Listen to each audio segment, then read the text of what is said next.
오늘은 6.25가 일어난 지 73주년 되는 해입니다. 우리는 나라의 역사를 통해서 전쟁이 얼마나 참혹한 것인지를 배우며 살았고, 또 지금 세계에서 일어나는 전쟁을 통해서 이 전쟁이라고 하는 게 지금 우리한테 일어나지 않아도 얼마만큼 악영향을 주는지 우리는 몸소 체험하고 경험하고 있는 시대를 살고 있죠.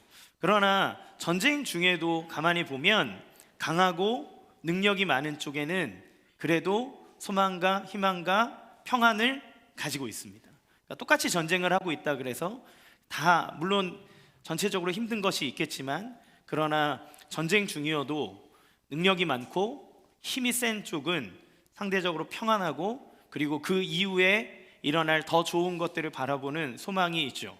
그런 의미에서 우리의 삶은 영적 전쟁 가운데 있다는 것을 생각해 볼 필요가 있습니다. 우리가 평안을 누리고 자유를 누리기 위해서는 힘이 필요하죠. 능력이 필요합니다. 그래서 성경은 이런 우리의 삶에 주님의 은혜와 평강과 승리를 경험할 수 있다고 얘기해요. 왜요? 예수님이 그 모든 영적 전쟁에서 승리하셨기 때문에. 우리가 영적 전쟁을 생각하면 오해하는 것이 한 가지가 있는데, 그것은 마치 사단의 세력과 하나님의 세력이 비등비등해서 막 이기고 지고 막 이러다가 위기로 막 죽을 것 같고 이런 걸 생각하는데, 그게 아니라 이미 예수님이 부활하심으로 사단의 머리를 박살내셨고 승리하셨다는 겁니다. 하나님이 그 모든 것을 이루기까지 잠시 허용한 것이 있지만, 그러나 이미 승리한 싸움을 싸운다는 거예요. 그러나 승리하고 이겼다 하더라도 그 안에 살아가는 백성들이 그 승리를 느끼고 누리고 사는 부분들은 조금 더 디테일한 부분들이 필요하겠죠. 그래서 성경은 우리가 하나님의 통치하심 안에 하나님의 승리를 경험하고 주님의 은혜와 평강과 승리를 누리며 살아가도록, 그리고 하나님 나라의 백성으로서 성장하며 살아가도록 하시기 위해 성령을 보내주셨다고 얘기합니다. 그래서 오늘부터 저희가 약간 몇 주간, 지난주까지 이제 말에 대해서 이야기했던 말씀을 마무리하고, 여름 사역을 앞두고 또 여름을 맞이해서 우리가 성령에 대한 말씀을 함께 좀 나눠보려고 합니다. 그런데 이 성령에 대해서 이야기할 때 중요한 전제들이 있습니다.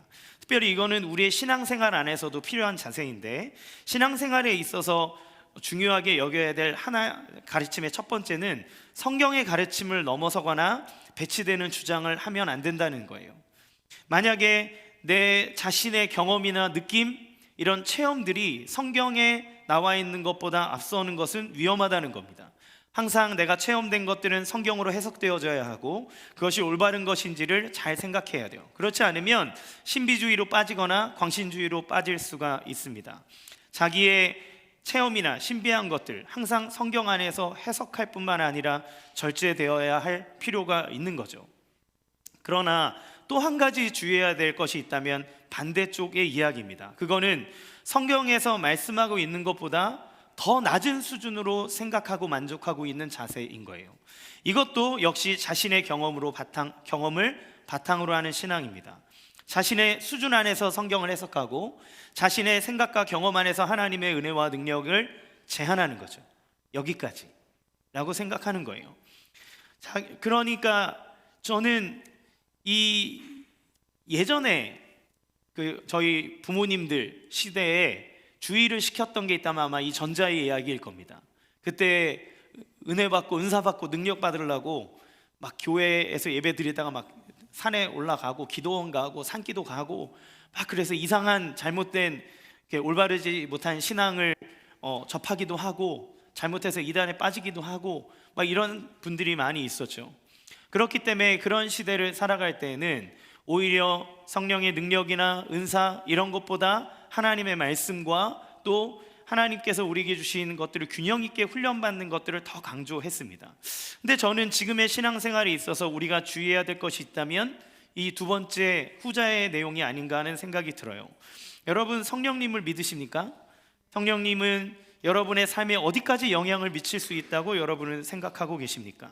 예수님이 승천하시며 우리 가운데 성령을 보내주셨으나 우리는 그 성령님은 하나님이시고 그분은 우리의 인생과 우리의 영혼을 구원하고 변화시킬 만큼 놀라운 은혜와 능력을 가지신 분이라는 것을 배웠음에도 불구하고 그리고 그분은 고아와 같이 우리를 내버려 두지 않기 위해 보혜사이신 성령을 예수님이 우리에게 보내주셨음에도 불구하고 그 성령님이 우리의 삶 가운데 긴밀하게 역사하도록 내어드리지 않고 계시진 않습니까? 이거는 내가 생각할 때 어려운 일인 것 같아 라고 생각하며 여러분의 신앙을 제한하고 있지는 않습니까? 어찌 보면 우리는 예전에 우리 어머니들, 할머니의 때보다 더 많은 성경의 이야기들을 알고 있지만, 더 많은 성경의 지식들을 알고 더 고급스러운 훈련들을 받기는 했지만, 우리의 삶 가운데 역동적으로 일어나는 성령의 충만한 은혜를 나도 모르게 내가 갖고 있는 생각, 지적인 어떤 수준 안에서 제한하고 있지는 않은지 점검해 보는 건 매우 중요한 일이 아닐 수 없습니다. 왜냐하면 성경은 그 성령 또한 얘기하고 있기 때문에 그래요. 그래서 저희가 몇 주간 성령에 대해서 알아보려고 하는데, 주의해야 될 첫 번째는 성경대로 생각하고 이해하고 받아들여야 된다는 것. 두 번째, 그리고 성경의 수준 이하로 생각하려고 하는 나의 태도를 바꾸려고 하는 우리의 마음의 자세가 필요하다는 겁니다. 그러면 오늘 이 본문 안에서 정말 많은 본문들이 있지만, 오늘 이 본문 안에서 예수님은 성령님에 대해서 우리에게 뭐라고 얘기하시는지를 함께 보기 원합니다. 첫 번째, 예수님은 성령으로 세례를 받을 것이다 라고 얘기하셨어요. 사도행전 1장 5절 말씀 같이 읽겠습니다. 시작. 요한은 물로 세례를 베풀었으나 너희는 몇 날이 못되어 성령으로 세례를 받으리라. 예수님은 성령으로 세례를 받을 것이라고 말씀합니다. 세례를 받는다는 건 무엇입니까? 물에 잠기는 거죠, 완전히. 그래서 내가 죽고 다시 살아나는 것들을 표현합니다. 그래서 예수님을 믿는 사람이 물로 세례를 받는 건, 우리는 이제 그 상징적으로 이렇게 하지만 원래 세례는 침례잖아요. 그냥 물에 완전 잠기는 겁니다. 내가 죽고 살아나는 것, 그리고 물들다는 의미가 있어요. 예수님으로, 성령으로 완전히 물들어버리는 걸 얘기합니다.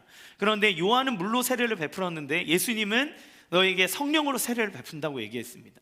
그러면 무엇을 의미해요? 성령 안에 완전히 잠기는 것, 성령으로 완전히 물들어버리는 것, 성령의 역사를 충만하게 받는 걸 얘기하는 거죠.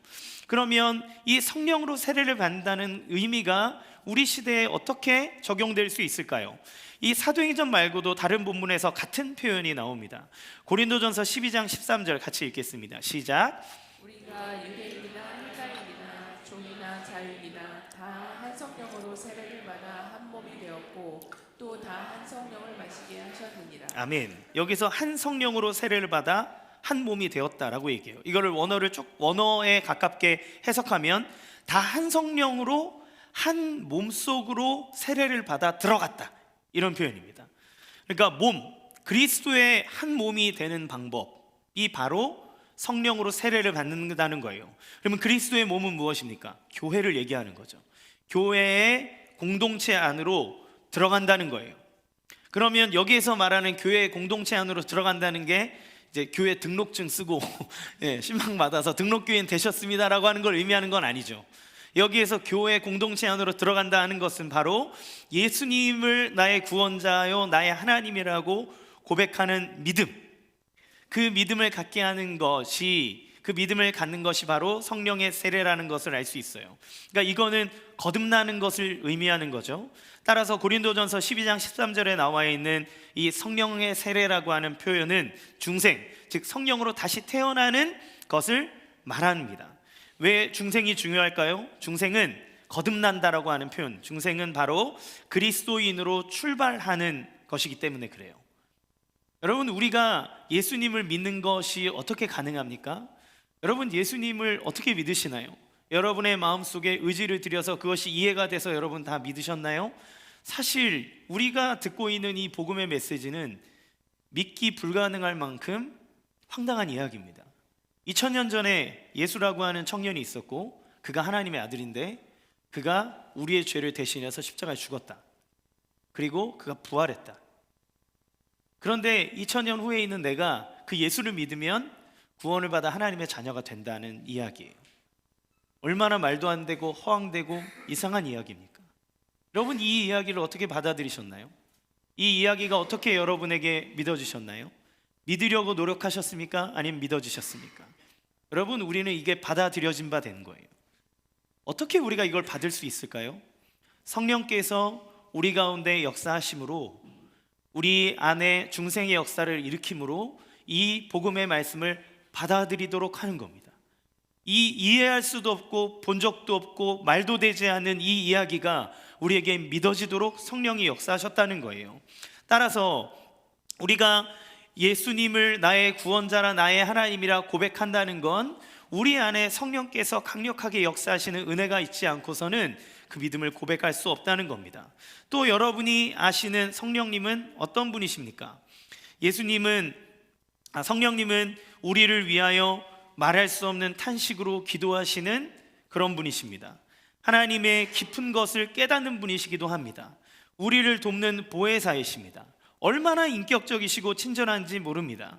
그래서 성령님은 우리로 하여금 예수님을 믿도록 인도하실 뿐만 아니라 우리가 예수님을 닮아가도록 우리 안에 성화를 일으키는 과정에 도움을 주고 주도적으로 역사하십니다.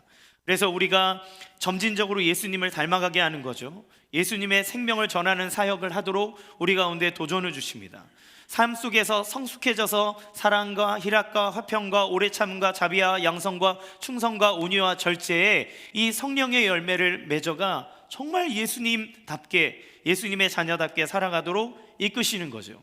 어려웠던 부부관계 회복을 시켜주시는 분도 성령의 감동하심이고, 인간관계 안에서 내가 점점 성숙해져가는 그 과정도 성령의 인도하심입니다. 우리의 언어생활 등 깨닫고 점진적으로 성숙하도록 이끌어주시는 분이 이런 성화의 과정 안에서 성령의 역사가 나타나는 거죠. 이런 성령의 은혜가 없이는 우리가 신앙생활을 할 때 예수님을 닮아갈 수도 없고 하나님의 자녀로서 온전한 삶을 이룰 수도 없습니다. 그런데 이거는 사실 우리에게 잘 느껴지지 않아요. 마치 이렇게 이슬이 우리의 몸을 이렇게 적셔서 있을 때는 몰랐는데 밖에 나갔다 들어왔더니 이슬이 내 몸을 탁 적시듯이 어느 순간 나에게 묻어있는 그러한 은밀하고 은은하게 영향력을 미치는 성령의 은혜를 우리는 경험하고 있습니다. 그런데 여기에서 궁금한 점이 한 가지 생겨요. 그것은 뭐냐면 제자들은 여기에서 이미 예수님을 믿고 있는 상태이기 때문에 그렇습니다. 그러니까 예수님을 믿고 있는 상태라는 건 뭘 의미해요? 이미 중생했다는 걸 의미하죠. 성령이 그 안에 계신다는 것을 의미합니다. 그런데 중생의 역사, 거듭남의 역사, 성령의 은혜로 말미암아 예수님을 받아들이는 역사가 그들 가운데 일어났는데 예수님은 왜 성령으로 그들에게 세례를 받으라고 말씀하실까요? 오늘 본문에서 예수님이 강조하시는 것을 볼 필요가 있습니다. 오늘 예수님이 이 성령의 세례를 받는 것을 얘기할 때 강조하는 부분은 우리가 방금 이야기했던 우리 안에 내주하시는 성령께서 부드럽게 역사하시는 인격적인 그러한 것을 뛰어넘어 권능을 얘기하신다는 거예요.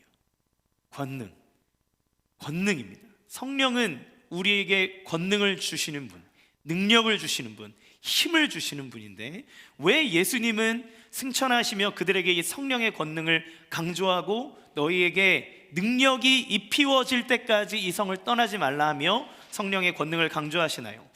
그것은 사도행전이 구약에서 신약 시대로 넘어가는 과도기 안에 있기 때문에 그래요.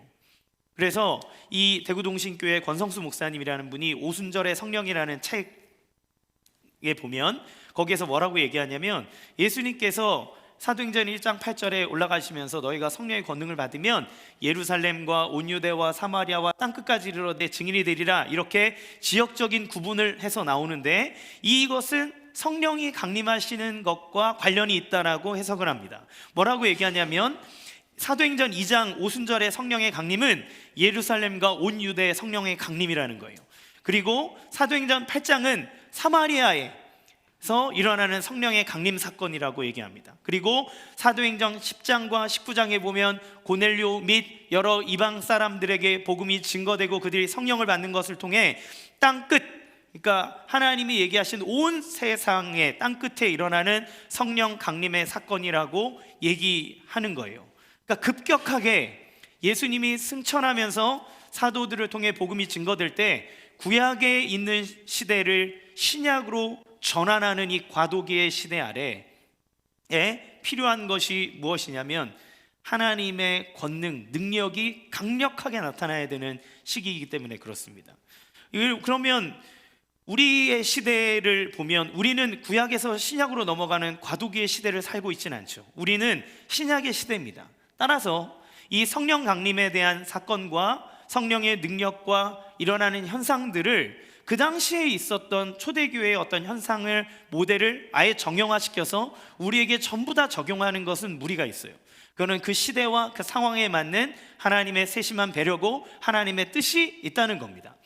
똑같이 적용하는 건 무리가 있어요. 그래서 오순절 사건에 일어난 그 현상만이 성령의 충만이고 성령의 세례고 성령의 능력이다라고 말하는 것은 성경을 해석하는 데 있어서 아주 좁은 시야라고 할 수 있습니다. 그러나 똑같이 적용하는 거 할 수는 없지만, 그러나 분명한 것은 오순절의 성령의 역사만이 성령의 임재의 표지다라고 하는 것을 경계하라는 것이지, 성령을 통해서 우리에게 부어지는 권능과 하나님의 은혜와 역사하시는 방식을 거부하라는 말은 아닙니다.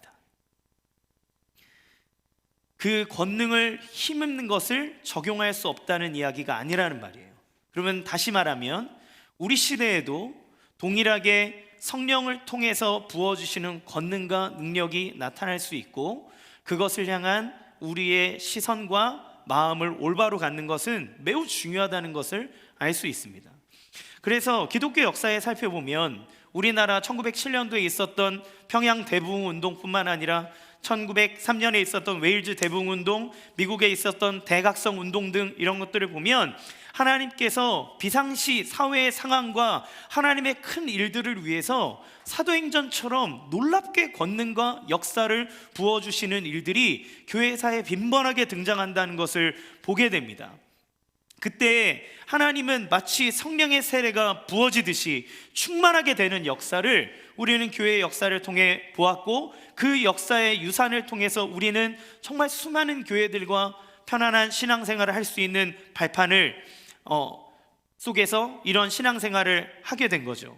그때 어떤 일들이 일어나니까? 그때는 좀 더 우리가 지금 느끼는 이슬비 적듯이 이렇게 내리는 그런 포근하고 인격적이고 조용한 성령의 역사가 아니라 조금 더 우리 눈에 가식적이고 의식적인 성령의 임재와 능력을 경험하는 일들이 일어납니다. 인격과 삶의 급진적인 변화를 불러일으켜요. 성령의 역사가 일어나면 깡패 같던 사람도 와서 그 삶의 변화를 받고 회개하는 일들이 일어납니다. 그동안 끊지 못했던 죄에 대해서 이 죄가 얼마나 더럽고 추악한 것인지를 낱낱이 깨달아 알아 하나님 앞에 토하는 회개와 전인격적인 변화를 경험하게 됩니다. 고난 중에 있으면서도 성령의 권능을 받게 되면 말할 수 없는 기쁨을 누리는 이상한 체험을 합니다. 성경이 살아 움직이는 말씀처럼 다가옵니다. 예전에는 말씀을 읽을 때 머리로 아나 내 마음은 냉랭했는데, 이 말씀이 나의 심령과 골수를 찔러 쪼개듯 내 가슴 깊이 파고들어서 나의 삶을 변화시키는 능력이 나오죠. 방언, 예언, 신유 등 은사를 체험합니다. 복음을 전파하고자 하는 담력과 열정이 일어납니다. 악한 영에 대해서 추방하고 그 악한 영에 짓눌리는 삶이 아니라 능히 그것을 이기고 하나님의 권능을 체험하는 일들이 일어납니다. 기적적인 기도의 응답들이 이루어집니다. 교회가 변화됩니다. 놀라운 영적인 부흥과 양적인 성장을 경험하기도 합니다. 그래서 서신서에 보면 이 성령 세례를 받으라는 말은 없어요. 왜 없을까요? 마틴 로이드 존스 목사님의 성령 세례라고 하는 책에 보면 그 당시에는 비상시대였기 때문에 성령 세례를 이미 교회들이 다 받은 상태라는 거예요. 그 당시에 예수님이 성령의 세례를 받으라고 말했던 것처럼 사도행전에 보면 복음을 전하고 기도하면 그들 가운데 진동하며 성령이 임하는 역사를 모든 교회들이 다 경험한 상태라는 거예요. 왜? 땅끝까지 그런 일들이 일어나야 됐기 때문에 그래요. 하지만 지금은 그러한 일이 그 사도행전에 일어났던 일이 막 일어나는 건 아니죠. 하지만 바울은 다른 표현으로서 우리에게 성령의 세례를 얘기합니다. 뭐라고 얘기합니까? 너희는 술 취하지 말라 이는 방탕한 것이니 오직 성령의 충만을 받으라 라고 얘기하며 성령으로 충만할 것을 얘기합니다. 이것이 우리에게 조금 더 익숙한 단어죠. 여러분, 성령 충만은 무엇을 의미합니까? 성령으로 가득한 상태. 성령의 세례는 무엇이라고 얘기했습니까? 성령에게 완전히 잠겨 물들어든 상태. 그러니까 성령을 는 바로 우리 시대의 성령의 충만함을 의미하는 말이에요. 그런데 여러분, 성경에서 성령으로 가장 충만하신 분이 누구신 줄 아십니까? 예수님이십니다. 예수님만큼 성령 충만한 분이 없으셨어요. 누가복음 4장 14절에 보면 예수님이 마귀에게 시험을 받으시고 난 이후에 이렇게 표현합니다. 성령의 능력을 가지고 갈릴리로 되돌아가셨다. 성령의 능력을 가지고 갈릴리로 되돌아가셨다. 예수님이 세례를 받고 마귀의 시험에 승리하면서 공생애를 시작하셨는데, 그때 예수님은 자기의 능력과 자기의 지식과 자기의 모든 것으로 가신 것이 아니라 성령의 능력을 가지고 성령의 충만함을 가지고 땅으로 가신 거예요. 무엇을 의미합니까? 예수님께서 어디에 있든지 그 안에 성령님과 함께 동행하며 친밀하게 교제하며 성령님의 권능으로 사역하셨다는 것을 알 수 있어요. 그리고 지금 이제 이 땅에 제자들을 남겨두고 승천하시는 그때 제자들을 향해 뭐라고 얘기합니까? 성령의 권능을 받아라. 왜요? 그 제자들이 이제 예수의 이름으로 작은 예수가 되어 예수님이 행하셨던 그 권능과 이적과 능력을 나타내줄 통로가 되기 때문에 그렇습니다. 그래서 예수님은 너에게 성령이 부어질 것인데 기다리라고 말하는 거예요. 그거를 받아야 된다고 얘기합니다. 그러면 여러분, 우리 예수님이 성령으로 충만하실 때에 비로소 공생의 사역을 하셨고, 당신의 제자들과 이 사도들을 통해 당신의 역사를 드러낼 때 가장 먼저 당부하신 것이 성령의 충만함, 성령의 세례, 성령의 역사라면, 우리가 우리의 삶 속에서 성령을 의지하지 않고 어떻게 올바른 신앙생활을 할 수 있단 말입니까? 여러분이 듣고 읽고 깨닫고 한 그 말씀들이 여러분의 삶 가운데 어떻게 뿌리 내리고 열매 맺을 수 있단 말입니까? 여러분이 세상을 살아가며 어떻게 세상을 이기고 여러분의 죄를 이기고 하나님이 원하시는 그런 능력 있고 평안하며 하나님 주시는 거룩한 모습을 이루며 살아갈 수 있단 말입니까? 우리가 어떻게 우리의 자녀들을 신앙으로 이끌며 믿지 않은 영혼들을 주님께로 이끌 수 있단 말입니까? 성령의 역사와 권능이 없이는 아무것도 할 수 없다는 거예요. 아무것도. 따라서 우리는 성경을 통해 말씀하시는 우리의 생각보다 더 놀라운 은혜를 사모해야 합니다. 여기가 끝이 아니라 사모해야 된다는 거예요. 그것을 구해야 됩니다. 그것이 오늘 본문에서 예수님이 무엇이라 말씀하시는지 한번 더 보길 원합니다. 예수님은 두 번째, 성령이 너에게 임하는 것에 집중하라고 얘기하세요. 사도행전 1장 6절에서 7절 같이 읽겠습니다. 시작. 그들이 모였을 때 예수께 여쭈어 이르되 주께서 이스라엘 나라를 회복하심이 이때니까 하니 이르시되 때와 시기는 아버지께서 자기의 권한에 주셨으니 너희가 알 바 아니요. 아멘. 제자들은 성령의 세례를 받을 것이라는 말씀에 조심스럽게 자기들의 궁금증과 자기들의 욕구를 드러냅니다. 성령으로 세례를 받는다고 하셨는데, 그러면 이스라엘 나라를 회복하시는 게 이때를 얘기하는 겁니까? 라고 물어보는 거죠. 무엇을 볼 수 있나요? 예수님은 지금 하늘의 왕으로서 등극하시며 하나님의 일들, 자기가 이 온 세상을 구원하며 참된 이스라엘, 하나님의 백성들을 구원하는 그 모든 것들에 마음을 품고 얘기하고 계시는데, 제자들은 성령이 임하시면 내가 원하는 내 소원이 이루어지는 겁니까? 그게 언제입니까? 라고 하며 자기들의 야망과 권력과 권한에 대해 초점을 맞추고 있는 겁니다. 물론 너무 중요한 일이죠. 왜냐하면 현재 로마의 식민지로 살고 있는데 나라가 독립하는 것, 강력한 나라가 되는 것 얼마나 중요한 일입니까? 그런데 예수님은 그것에 대해서 뭐라고 얘기하냐면, 때와 시기는 아버지께서 자기의 권한에 두셨다. 네가 알 바가 아니다 라고 얘기해요. 너희가 신경 써야 할 것이 아니다. 너가 신경 써야 될 거는 따로 있다고 말하는 겁니다. 여러분, 우리는 우리의 삶에서 얼마나 많은 고민과 아픔과 어려움을 가지고 살아갑니까? 얼마나 많은 마음의 소원들이 있습니까? 그래서 우리는 이 신앙을 가지고 살아갈 때마다 똑같이 이 제자들과 같은 질문을 던지는 거예요. 우리는 성경에 대해서 깨닫고 알고 은혜를 받고 하나님께서 주시는 그 충만함들을 가지고 살 때마다 우리의 생각은 왠지 모르게 점점 더 우리 내향적으로, 또 우리가 가지고 싶어하는 것들, 우리의 삶의 문제들 안에 초점을 맞출 때가 있습니다. 그러니까 우리도 주님의 은혜를 부어주신 것을 경험하면 하나님 너무 감사합니다 라고 얘기하고 나서 주님 앞에 이렇게 묻는 거예요. 주님, 이제 저에게 이렇게 은혜를 부어주셨는데 이제 제 사업이 잘 풀리겠죠? 하나님, 이 질병이 이제 언제 나음을 받을까요? 언제 저는 직장을 가질 수 있습니까? 하나님, 이 고통 속에서 제가 언제 벗어날 수 있죠? 언제쯤 이 고민이 해결될 수 있는 겁니까? 하나님, 이렇게 저에게 은혜를 주시고 하나님 성령도 부어주시고 하나님 놀랍게 역사하셨는데 이제 그러면 주님 이거 부어주셨으니까 이 문제가 저한테 이제 해결되는 거겠죠? 하나님 언제 해주시는 겁니까? 라고 우리는 질문합니다. 이 질문들은 제자들이 한 질문과 같은 거죠. 이런 인생의 질문에 대해서 예수님 뭐라고 하십니까? 그건 네가 지금 생각하고 신경 쓸 게 아니다 라고 얘기해요. 그러면 우리는 어떤 마음이 듭니까? 아니 주님, 이거 너무한 거 아닙니까? 아니 내가 이렇게 힘든데 이 중요한 거를 말씀해 주시지 않나요? 하나님은 내 인생에 관심이 없나요? 하나님은 나 안 사랑하나요? 이렇게 얘기할 수 있지 않겠습니까? 근데 왜 주님은 이렇게 얘기하시나요? 정말 주님은 우리의 삶에 전혀 관심이 없기 때문에 그렇습니까? 아닙니다. 예수님은 산상수훈에서 오히려 너희들에게 이런 것이 얼마나 필요한지 알고 있다. 하나님은 너의 아버지 아니냐? 너희에게 있어야 되는 것이, 필요한 것이 무엇인지 알고 있다. 주님이 그거 다 알고 있다.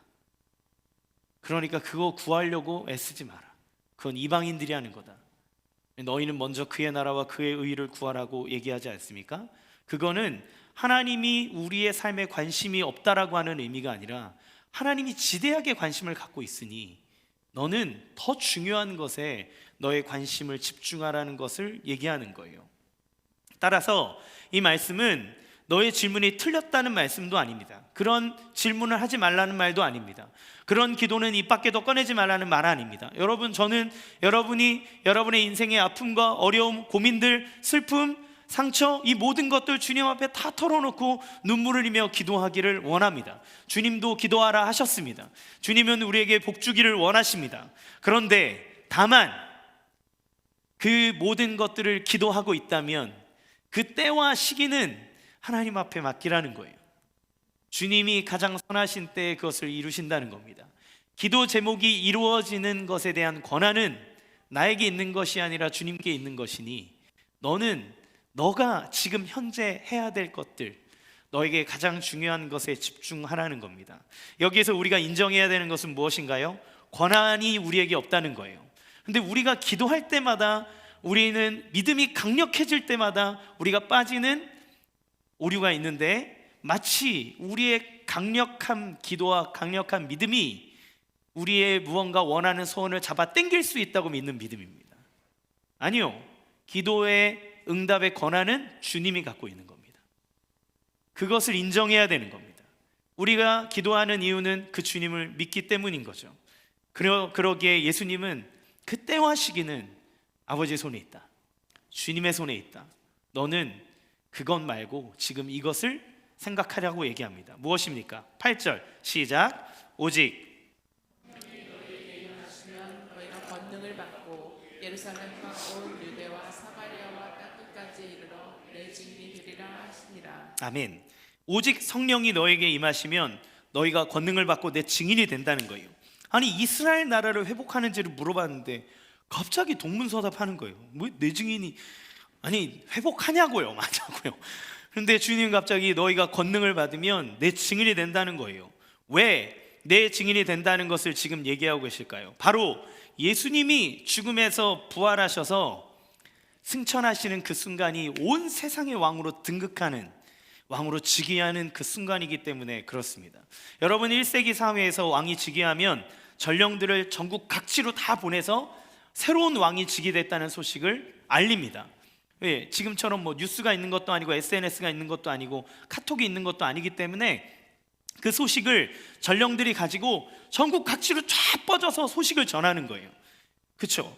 그래서 예수님은 왕으로 등극하신 예수님, 모든 이름 위에 뛰어난 이름을 주사 모든 무릎이 예수의 이름에 꿇게 하여 하나님이 세우신 이 세상의 참된 왕이 이제 즉위하시니 하늘에 올리셔서 모든 땅을 다스리니 너희는 그 예수님이 왕이 되셨다라고 하는 소식, 너희를 모든 죄에서 구원하여 너희를 구원하는 구원자일 뿐만 아니라 우리의 삶을 놀랍도록 통치하시는 그 왕이 세워졌으니 그 왕의 소식을 전하는 자가 되어라. 그것이 증인이 되라고 하는 거죠. 그러면 이때 무엇이 필요합니까? 그 증인들이 가서 내 이야기가 참이고 이것이 왕의 전령이라고 하는 강력한 증거가 필요하지 않겠습니까? 그것을 위해서 하나님께서 그 증인들에게 주시는 것이 무엇이냐면 권능입니다. 권능이라고 하는 말은 능력입니다. 능력을 약속한 거예요. 능력은 헬라어로 디나미스라고 합니다. 이것이 다이너마이트의 어원이에요. 이것이 나중에 바뀌어서 다이너마이트라는 말이 나옵니다. 폭발하는 것, 강력한 파괴력을 지닌 다이너마이트와 같은 것이 능력인 거죠. 그러니까 엄청난 폭발력을 가능하게 하는 능력을 부여받아 하나님의 증인으로 나타나게 한다는 겁니다. 그게 누구를 통해 부어지는 거예요? 성령을 통해 부어진다는 겁니다. 자, 그러면 우리가 그리스도를 믿어 성령이 내주하실 때 그 성령을 통해서 우리에게 예수님이 하나님의 아들일 뿐만 아니라 온 세상을 다스리는 왕으로서 나타내는 그 모든 증거들의 말을 하는 우리들에게 이 다이너마이트와 같은 하나님의 권능을 주신다는 말이에요. 그러니 너가 그리스도인으로 살아가고 우리의 삶 가운데 예수를 믿는 사람으로 살아갈 때 정말 하나님의 자녀다운 삶을 살아야 한다면 성령이 내주하실 뿐만 아니라 그 성령이 우리 안에 충만하게 역사하여 다이너마이트와 같은 강력한 권능과 능력을 체험할 수 있고 그 권능과 능력으로 너희가 살아갈 수 있다는 것을 예수님이 얘기해 주시는 거예요. 그래서 제자들에게 지금 말씀하고 계신 것은 너가 다른 어떤 것보다 오직 성령이 너에게 임하여 권능을 받는 것이 중요하다. 그것이 너희의 삶 가운데 가장 필요로 하는 일이다. 세상의 일들에 대해서 일희일비하지 않고 하나님 나라의 평강과 은혜와 기쁨과 새롭게 하시는 그 놀라운 부요함을 다 받기 위해서 너에게 지금 필요한 것이 무엇이냐면 성령의 충만함이다. 성령의 권능을 받는 것이라고 얘기합니다. 이 권능이 없이는 우리의 삶의 능력이 나타날 수 없습니다. 여러분 신앙생활하며 여전히 같은 죄를 두고 고민하고 계십니까? 아니면 여러분 신앙생활하다가 이 정도면 된다는 아니란 생각을 하고 계십니까? 여러분 삶과 내면에 여전히 풀리지 않는 어려움에 짓눌려 있으면서 이거는 더 이상 안 되는갑다 라고 하며 내려놓고 있는 부분이 있습니까? 성화되어져 가는 것 같기는 한데 어떤 전인격적인 하나님의 놀라운 은혜를 체험하고 싶으십니까? 성경의 말씀을 읽어도 머리로만 이해되고 가슴으로 내려오지 않아 순종하지 못하는 상태에 있으십니까? 불신자가 두려워서 나에게 주신 이 소중한 복음, 나는 예수님을 믿고 눈물 흘리고 그 예수님을 고백하지만 왠지 불신자 앞에 가면 이 복음이 작아지는 것 같고 복음을 전할 때 능력이 나타나지 않을 것 같은 연약함 가운데 그 능력을 누리지 못하고 있습니까? 파기는커녕 그 악한 영들에 눌려서 하나님이 주시는 너무나 역동적이고 힘있는 신앙생활이 아니라 무언가에 눌리듯 힘 빠져 있듯이 답답한 삶 가운데 살아가고 계시지를 않습니까? 그 답답함 속에서 기도하고 싶어도 기도할 수 없는 영적인 침체를 겪고 계시지는 않습니까? 기도 응답에 대한 확신을 잃어버리고 살아가고 있지는 않습니까? 왜 우리 안에 이런 권능이 일어나지 않습니까? 성령은 다이너마이트처럼 엄청난 폭발력을 가진 영향력을 지닌 분이라고 얘기하는데 사도행전에 보면 그 어부 출신인 베드로가 얘기할 때 5,000명이 회개하고 돌아오는 역사가 일어나는데 스데반처럼 순교를 당할지언정 그들의 심령에 묵직한 한 방을 때려줄 만큼 그들의 양심을 때리는 능력 있는 메시지가 선포되게 되는데, 그리고 예수를 믿는 자들이 갈 때마다 마귀가 떠나가고 예수를 믿는 자들이 들어갈 때마다 그 지역이 들썩이고 그런 일들이 일어나는데, 그러면 왜 우리의 삶 속에 나는 여전히 전전긍긍하고 문제 앞에 좌절하고 넘어져 있고 했습니까? 우리의 시선이 하나님이 말씀하시는 그리고 명하시는 그것에 머물러 있지 않고 여전히 내 것 안에 머물러 있기 때문에 그래요. 주님은 하늘의 이야기를 얘기하며 성령의 권능을 받으라고 얘기하는데, 그 이야기를 들었음에도 불구하고 계속 하나님, 그러니까 이스라엘 회복은 언제예요? 하나님, 그러니까 이거는 언제예요? 이거는 언제예요? 그거는 주님 앞에 맡기라고 주님이 얘기하셨는데, 주님이 우리에게 이루시는 그 일을 이루시는 뜻이 있을 터인데, 그런데 나는 내 생각에 머물러 있어 권능을 받는 것에 대해서는 생각을 안 한단 말입니다.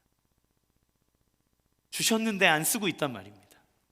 이미 우리 안에 역사할 준비를 다 하고 있는데 자리를 내어드리지 않는단 말입니다.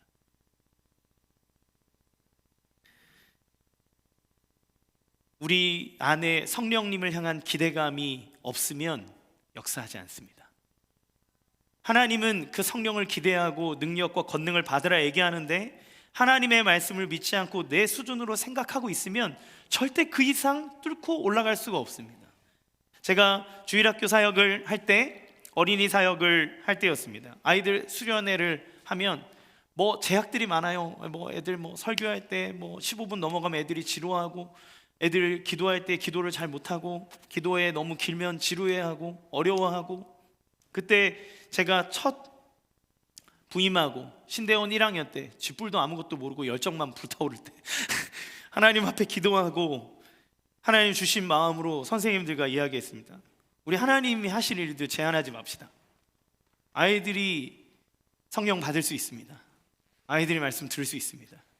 성령님이 역사하면 그 아이들의 마음속에 진리를 깨닫게 합니다. 성령님이 역사하면 아이들의 입술에 기도의 입술이 터집니다.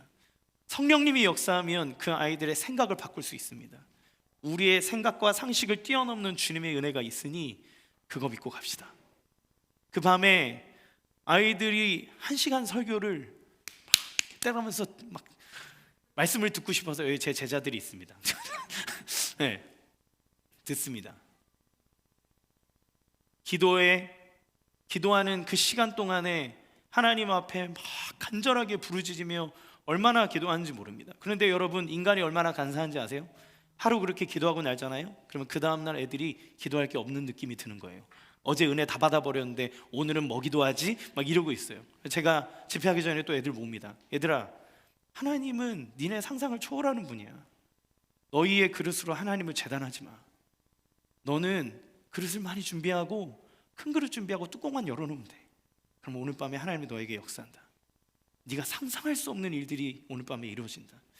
그 밤에 기도하는데 아이들이 기도하다가 눈물 흘리며 회개하다가 일어나서 자기가 막 험담하고 잘못했던 친구한테 찾아가서 용서를 구합니다. 내가 미안해. 그때 내가 너한테 잘못했어. 날 용서해줘. 둘이 붙잡고 엉엉 울면서 막 기도해. 누가 붙여주지 않아요. 걔네들이 또 2명이 되고 3명이 되고 4명이 되고 지들끼리 한 10명이 모여서 손잡고 막 아버지 그러면서 기도합니다. 1시간이 넘어가도록 아이들이 기도합니다. 어느 누구도 지도해주지 않습니다. 성령님이 그들의 마음속에 역사하고 그들의 마음 가운데 다가갈 때 아이들이 주님을 만나는 거예요. 여러분, 우리가 신앙생활을 하며 나는 이럴 땐 힘들고 저럴 땐 어렵고 이거는 어려울 것 같고 이런 식으로 생각하며 하나님의 권능과 능력을 제한하고 있지는 않습니까? 내 성향은 이렇지 않아 라고 하면서 여러분의 성향으로 하나님의 능력들을 제한하고 있지 않습니까? 그 모든 것들을 내려놓고 주님의 권능을 받기를 사모하라고, 그것에 집중하라고 예수님 얘기하십니다. 그러면 그 주님께서 우리에게 부어주시는 성령의 권능을 우리는 어떻게 받습니까? 세 번째, 성령을 기다리라는 거예요. 사도행전 1장 14절 하반절 같이 읽겠습니다. 시작.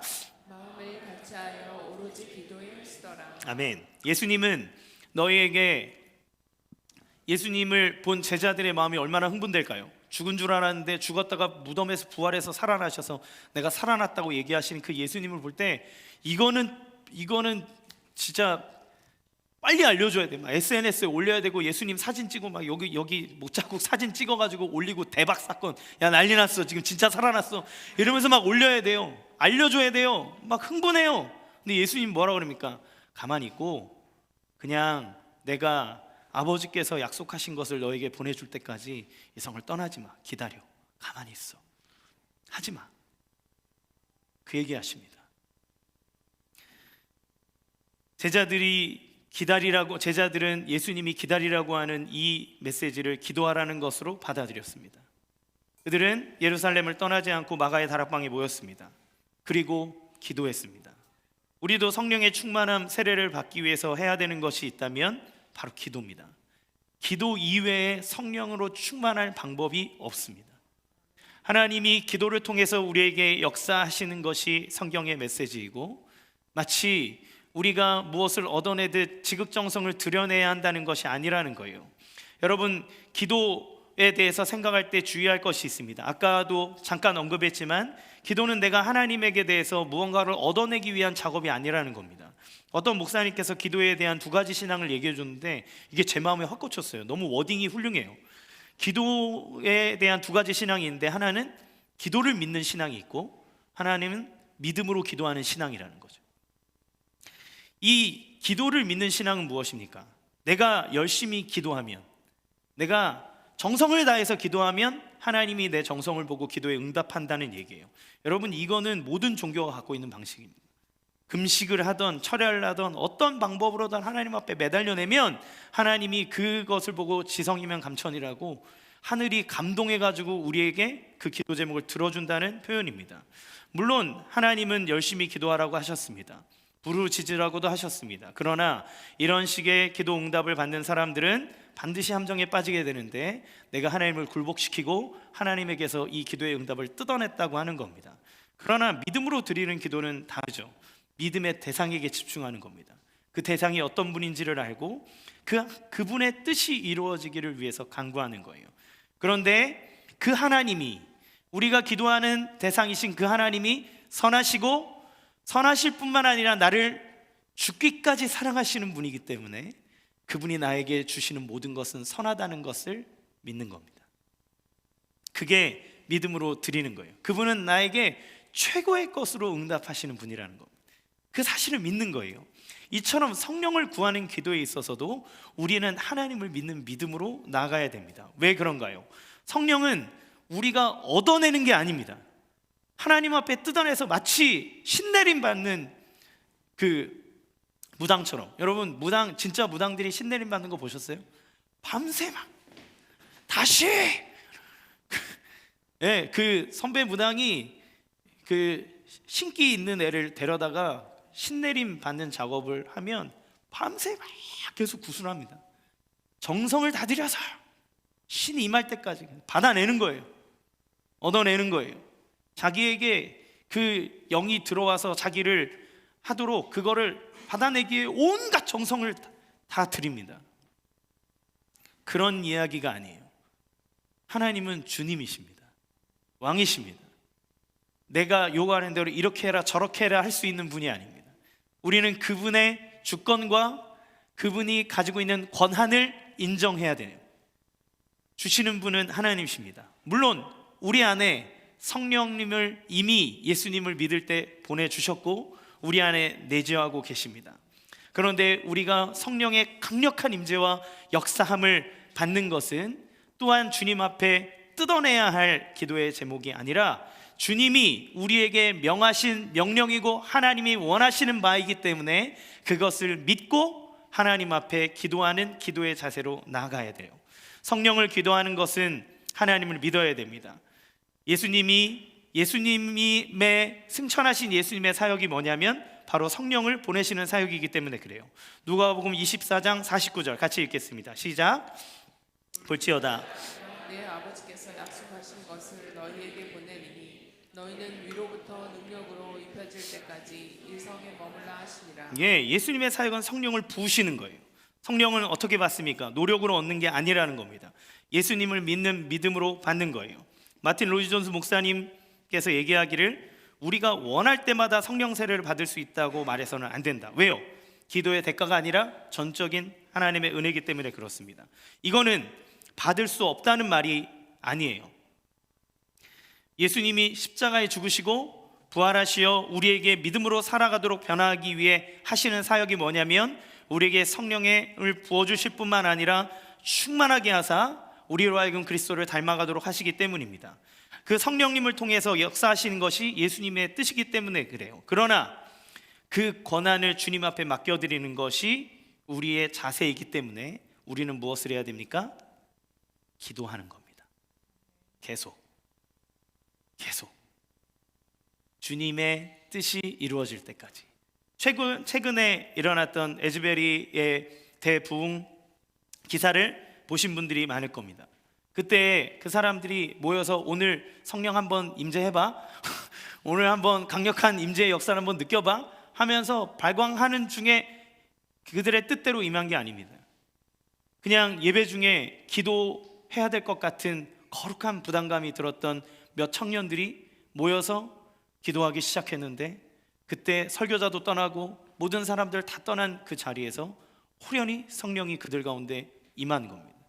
그들의 마음을 뜨겁게 하고 그들의 마음속에 세상의 모든 영혼들을 담아내게 하고 하나님의 은혜와 역사와 하나님이 행하신 일들을 찬양하지 않을 수 없게 하고 자기 내면에 있는 모든 죄들을 하나님 앞에 고백하고 자기 안에 나태한 삶들 하나님 앞에 거룩하지 못했던 모든 것들을 다 끄집어내놓고 기도하는 그 기도가 불길 번지듯이 막 갑자기 번져나가기 시작하더니 한두 사람들 계속 모입니다. 얘들아 여기 지금 놀라운 일들이 일어나고 있어. 성령이 임재했어. 사람들이 옵니다. 계속 옵니다. 나중에는 그 자리에서 24시간 동안 예배를 드려도 지치지 않는 사람들의 열정, 그러나 무질서하지 않고 질서정연한 가운데 하나님의 은혜를 체험합니다. 미국 전역으로 사람들에게 이 소문이 퍼져나갑니다. 사람들이 그 현장을 보기 위해 찾아옵니다. 예배당 앞에 줄을 쫙 서 있습니다. 한 사람 나오면 한 사람 들어가고 한 사람 나오면 한 사람 들어가고 사람들이 7시간 8시간 지나서야 그 예배당을 들어갈 수 있는데 어느 누구도 불평하지 않고 그곳에서 하나님의 임재를 묵상하며 기대하며 질서정연하게 나갑니다. 어느 누구도 뭐라 하지 않고 누가 주도하지 않는 오직 성령의 인도하심. 그런데 그 이야기에 대해서 많은 사람들이 간증할 때 에즈베리 부흥을 위해서 수많은 사람들이 기도하고 있었다는 것을 얘기해요. 그 시기와 때는 주님이 주시는 것이지만 그러나 그 시기와 때를 위하여서 하나님은 수많은 사람들을 기도의 자리로 이끌고 기도로 준비시킨다는 겁니다. 그러면 그때 하나님의 때에 하나님이 놀랍도록 부어주시는 은혜의 역사가 나타나는 거예요. 저는 예전에 이런 간증이 있습니다. 제가 이 영적인 어떤 체험이나 이런 게 너무 욕심이 나가지고 하나님 앞에 오늘 사생결단을 하고 달려든 적이 있습니다. 방언을 받고 싶은데 저는 이제 장로교 개혁주의 신학을 하기 때문에 성령의 은사에 대해서 너무 신경을 막 쓰는 사람은 아니에요. 그렇지만 제 청년 때 막 방언의 은사도 받고 싶고 막 그런데 나만 안 주는 거예요.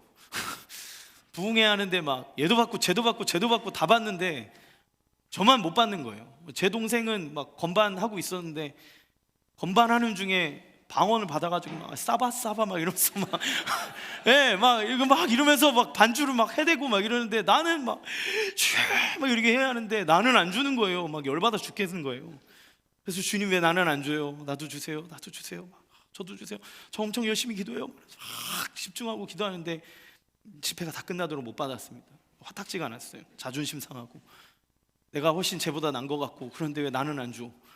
왜 나만 그래? 막 그러면서 제가 집에 안 가고 밤새 하나님 앞에 매달렸습니다. 그런 적이 몇 번 있어요. 밤을 새워서 철야를 하고 하나님 앞에 기도하면서 계속 하나님 오늘은 그냥 못 갑니다. 오늘은 나도 결판을 봐야 되겠습니다. 하나님 나도 주세요. 왜 안 줘요? 나만 안 줘요. 왜 나만 안 줘요? 나도 주세요 주님. 왜 그래요 하나님? 막 이러면서 진짜 엄청 따졌어요.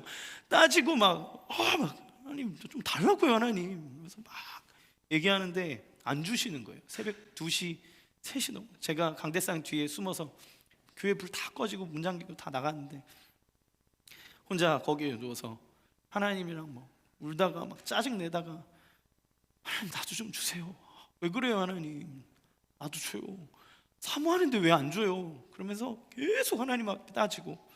그런데 그 밤이 맞도록 아무 응답이 없는 거예요. 아무 응답이 없어요. 너무 실망스럽고 하나님 날 사랑하지 않는 것 같고. 그래서 잠깐 누웠다가 새벽 기도가 열리는 시간에 아주 패배한 마음으로 제일 앞자리에서 앉아 있었습니다. 거의 비몽사몽인데 그 집회하셨던 강사 목사님이 가서 이제 여러분 개인 기도하고 계시면 제가 가서 안수하겠다라고 얘기를 하셨어요. 근데 뭐 안수하건 말건 일단 나는 또 무릎 꿇고 왜 나만 안 줘요? 하나님 나도 줘요. 나도 주세요. 하나님 왜 나만 안 줘요? 그렇게 하고 있는데 목사님이 지나가면서 제 머리에 안수를 딱 하는데 갑자기 위에서부터